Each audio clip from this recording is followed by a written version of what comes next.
পানির বন্যার সময় বিকাশ নাম্বার দাও, রক্তের বন্যার সময় রাস্তায় নামতে পারো না। আসলে তোমরা যে মানবতার ফেরিওয়ালা, এটা পাবলিকের ভুল ধারণা। আপনি করে কইতাছি, ইন্টারনেট পাওয়ার খুশিতে এই ব্যাপারগুলো আবার ভুলা যায়েন না। মানুষের ভালোবাসায় করলো অনেক কামাই, রক্তাক্ত ছাত্র সমাজ মানবতার ফেরিওয়ালা কেন ঘুমায়? সত্যিকার মানবতার জন্য মুখ খুলেনি মানবতার ফেরিওয়ালা।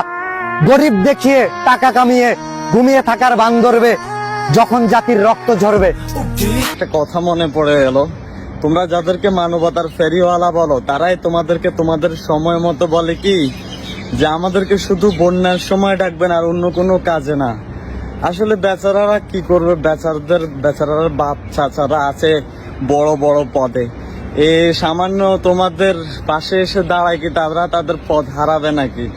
যাই হোক, মানবতার ফেরিওয়ালা বলার আগে একটু ভাইবে চিন্তে বলো যে আসলে এর ধান্দাটা কি, এ কি বিকাশের ধান্দা নাকি যে আসলে কোনো ভালো কিছু না? কিছুই নাই, হুদায় সব হুদারাই, সব হুদা, ঠিক আছে, সব বিকাশের ধান্দা আর বাপ চাচাদের নাম উজ্জ্বল করা, আর কিছু না। যে ঠিক আছে, তাহলে তোমার বেআইনি যে কাজগুলা করবে সেগুলা থেকে দূরে থাকবে। মানে তোমরা হয়তো ভাববা যে না, এরা কখনো পানির বন্যায় যারা এগিয়ে আসে তারা তো শুধু মানুষ দেখায়, রক্তের বন্যায় যারা এগিয়ে আসে তারা তো আসে তোমাদের প্রকৃত ভালোবাসায়।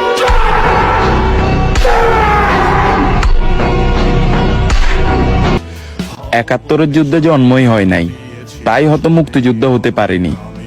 ক্ষমা করিস ভাই বোনেরা, আমি সে হতভাগা প্রবাসী যে ২৪-এর যুদ্ধে তোমাদের সাথে রাজাকার হয়েও মাঠে নামতে পারিনি। কত আদরে ভালোবেসেছি তোমার ওই মিষ্টি হাসি, তোমাকে। রেমিটেন্স সার্ভারে কাজ চলতেছে, ৬ মাস লাগতে পারে রেমিটেন্স সার্ভার ঠিক হতে। সাময়িক সমস্যার জন্য আমরা প্রবাসীরা আন্তরিকভাবে দুঃখিত।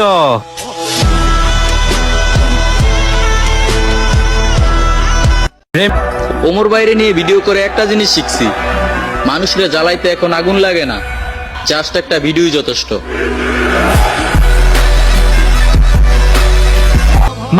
মানুষ খুন করা এটা কোনো মানুষের কাজ হইতে পারে না, নিজের দেশের ক্ষতি করা এটা কোনো দেশপ্রেমিকের কাজ হইতে পারে না।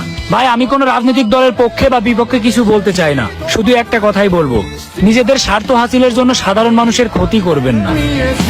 আমারও হৃদয় মাঝে পথে যেতে হয় সে ভালোবাসায়।